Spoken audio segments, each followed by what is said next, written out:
Hey everyone, it's Noah Barnett, the VP of Marketing here at Feathr, and Happy New Year! We are back in the studio today, and as always on Fridays, my guest is Nhu. Hey, Nhu, welcome to the studio. Thank you, Noah. Happy New Year. Can't Likewise, believe it's likewise. 2024. It is 2024, and it's jumped in, I feel like we jump started off the line, and it's already Mhm. going strong. Yeah, for sure.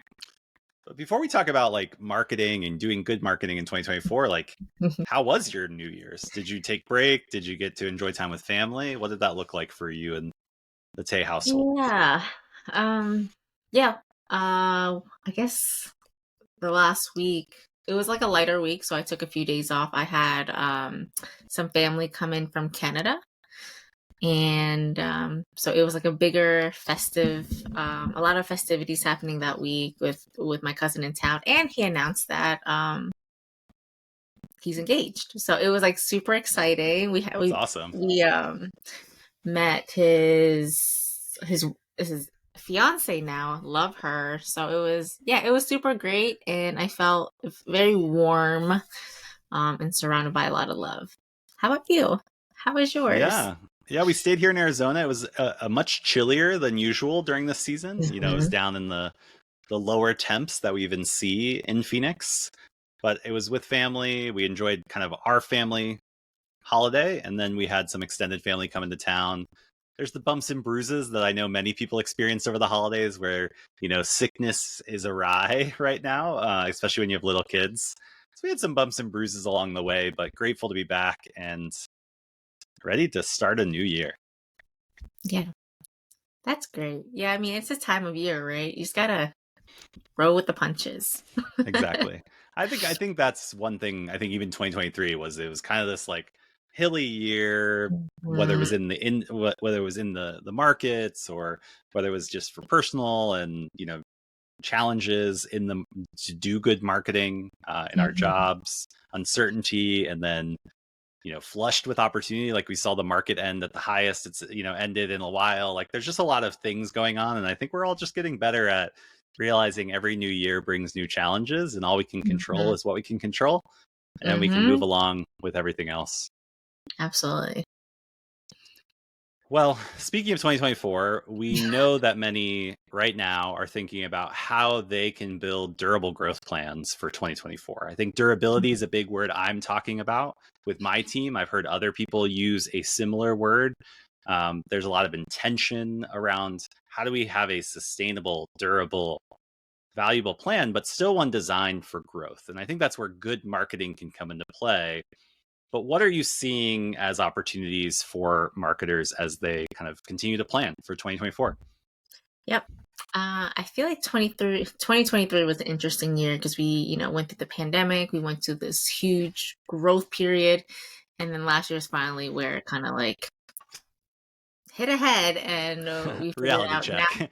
Yeah, Yeah, it's like, reality check. We can't go on this trajectory forever. And so I think 2024 is an opportunity to reflect back on the year before and understand what your goals are, who your audience is, and kind of how to connect the mission with evolving donor preferences and donor behavior.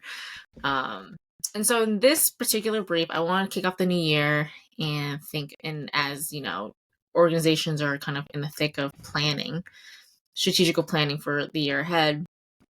Um, I really want to talk about like kicking old marketing habits, which essentially is, looking back at what you're doing within your marketing and your fundraising and making sure that what you're doing is actually a strategic move versus just something that has always been done in your organization. And that is like the only reason why you're doing it.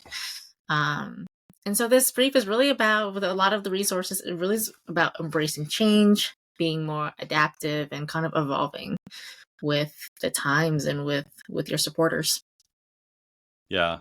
It's something that every year I stress, and I know others stress as well, but it's actually really difficult to do because you don't realize the habits you have that you should kick. And so, one thing that I know we reflected when I was talking to Tobes was you really need to have a conversation about Mhm. last year. And almost like instead of it being just a planning session, meaning looking forward and say, okay, well, where do we go now? We need a map. Where are we going? You really need to take a pause, almost distance yourself a little bit. Maybe the holiday break was a good distancing, and kind of lay everything out on the table and do what I like to call, like, which is like an audit of sorts, and say, hey, let's look at the programs we're running. Let's look at all those like events we did. Let's look at kind of our major giving strategy or our member engagement strategy.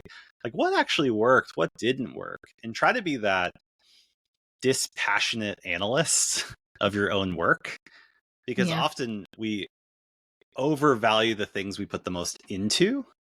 Thus, we miss the opportunity to either assess them objectively or just kick them to the curb and be like, we don't have to carry our Facebook marketing strategy forward where we like still post and we get frustrated because engagement's going down. Or like, we Mm-hmm. don't have to keep sending the same weekly style newsletter email because like in reality, like we're doing it, but maybe it's not working that well. Or like Yeah. that event that has been a historical event, like people are kind of burnt out on it and it's not really working. And the data said we spent more on it than we really made. And we're not Yeah. making that up from new donor acquisition. Like kind of just being what I heard one time as a dispassionate analyst of just being like, let's look at this objectively. Let's look at the data. Let's just be honest. Let's do Yeah. zero sum planning, meaning we're not carrying anything forward. Everything has to be put in the plan. There's not a plan that rolls over and then you adapt it. And I think that's a key tactic I would recommend to our Yeah. listeners. And Tobes, who I spoke with, Tobes Kelly, had a lot of great insights on this as well. Is like, how do we not carry things forward that don't work for us? How do we make sure that we're being a dispassionate analyst? How do we really look to how the ways we want our audience wants to connect with our cause is evolving? And how do we make sure that we focus less on just the channel evolution and rather what does our community actually want in doing? Like, how do they want to connect? And then let's focus on those channels, not how do we use our channels to connect with our community? It's no, Yeah. like, how is your community using channels to connect with you? And then how are Mm-hmm. you investing in those? So lots of great tips in a recent interview I did with Tobes. Highly recommend checking out the link in this week's brief. Absolutely. And I think from that conversation going into his New Year's Eve, some personal newsletter is the resource that I shared this year, is that um, it connects in a way because in order to figure out what works for your organization, you can't stay stagnant because you're never going to learn from what you're doing. And so he really emphasizes on experimentation in order to grow in this week's newsletter that he sent out. And he talks a lot about first movers, which are like organizations who are open to trying new channels, trying new strategies, and seeing what sticks. And these organizations are going to be the ones that are kind of going to be moving the needle in their growth, but also resonating more with the next generation of donors. So don't be afraid to try new things, because if it fails and you don't find a lot of success, then you are one step further than you were, because now you know. Now you can try something else and see what else sticks. He also talked a lot about the Apple Vision Pro. Have you seen that? So I've only heard about it from the launch, but honestly, I haven't kept up with it. But I did hear it resurface this week, and I was like, "Oh yeah, I guess that's coming this year." But I still don't know Yeah. exactly how it's going to shape how we connect with our community. Yeah, I saw the announcement and I thought it was just like another VR piece that you just put on your head. But apparently it acts like a computer. And so like Hmm. instead of having your laptop, your device, or your desktop computer, you can kind of personalize what you see and the apps that you use based on this, I guess, a headset. Hmm. And what Tope says is that while, it might be far reaching right now and like people might not have money to buy it immediately, it could be the future of advertising. He kind of sees it going that way, just like how when Apple released the iPhone, it was kind of like super innovative, very techy. So I'm interested in like seeing what the adoption rate is like, and seeing how brands kind of move forward with that to see if they are able to connect with younger donors in this way. Absolutely. I think the other thing Tobes kind of and I chatted about in our conversation was this evolution of experience companies becoming more like advertising networks. Mm-hmm. And so, or even like e-commerce and all of these other platforms where you would naturally consume one thing, but now they're basically leveraging all the data they have through that experience design to begin better connecting their community to other offers. So like Uber has this now, like Target and Walmart have this, where you can actually advertise against their data network. There's other platforms that are continuing to evolve and become more and more of really advertising platforms versus experience companies. In the same way, like social media, like had this great experience and this connectivity, and then they layered on advertising. United Airlines, I believe, is now layering on advertising, where they're trying to create like a, if you think about like how much data airlines have on you, and a population that's, of maybe middle to upper class or professional or family travel, they kind of know all of this data on you, and how could they better connect you with offers? I know, GoFundMe and Classy previewed some stuff last year at Collaborative, where they're talking about how do you connect in the generosity ecosystem to people that are trying to connect through maybe a friend's cause. How do we then connect them to stay connected to the cause in a longer term way versus that independent need? There's just a lot of really interesting things going on where these owners of first party data are looking at ways to offer it as second party data, which basically means like you're getting first party data from a trusted source directly versus third party cookies in this conversation of like, where does that all go? So I'm very interested to see how the evolution of not only advertising goes, but just the ability for us to connect with our communities wherever they are. Whether it's on an airline or in an Uber or watching Disney Plus or Netflix to, wandering the web or scrolling social. There's a lot of opportunities in there, and I'm very interested to see how the places we connect with our audiences continues to evolve. Yeah, absolutely. It's going to continue to change because, what we've seen in 2023 is that brands and the people who have this high quality first party data are finding new ways to offer it and connect brands to like the people who they want to reach. So I'm very interested to see how it all unfolds this year, and if there's any shift to how people consume or like interact with brands. Absolutely. I think as we look ahead too, I think there's all these new shiny objects, and a lot of people have been saying this in different ways, but there's a lot of opportunities and exciting things, like even AI and the continued evolution of that, these new connection opportunities. But it really fundamentally comes down to like, who is your audience in your community, and how can you best connect them with your cause by cultivating connection and activating action? And that's what I love about the good marketing framework we have. And we'll probably link it in the show notes as well.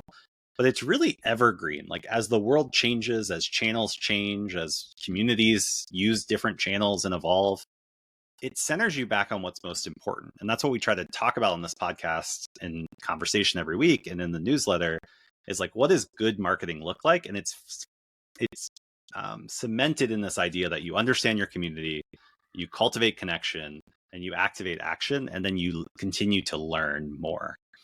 And so regardless of how things evolve in 2024, I believe that the good marketing framework will still remain true, because it's been true for 15 years since I've been doing nonprofit marketing, and I think it will continue to be true. It's always encouraging to look for the things that sustain truth. I often ask this to my podcast guests, like, there's a lot of things changing, but what is still true today?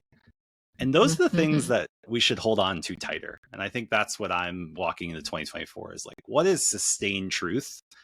And how do we continue to use that to inform how we think about good marketing? Yeah, absolutely. I think more to come. We'll find out. We'll see what happens. Yeah. Right before the year ended, Fundraising and Effectiveness Project released their Q3 results, which shows the trend of donors aren't giving like they used to. There's a continuous drop in the number of donors that are giving to charities. And I really don't think it's so much of donors not wanting to give.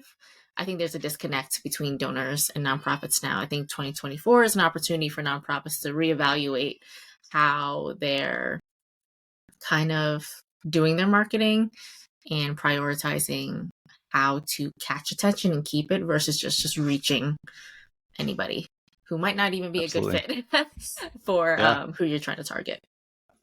Absolutely. Yeah, we got to close that connection gap. And I think that's what excites me about Feathr and the customers we get to serve is that's what we help you do, is try to close that connection gap. I think it's going to be more important as we walk into 2024. But absolutely, it's always a pleasure. And again, if you're listening to this for the first time and you're interested in getting the good marketing brief, that's an email that drops in your inbox every Wednesday that Nhu helps us curate. You can find the link below. And we do these compliments every Friday. And we hope it adds value. It hopefully sparks a conversation. Share this with your team as you all continue to plan and be dispassionate analysts on what's ahead for you. Nhu, thanks for being here, and here's to 2024. Thank you. Cheers to you, Noah.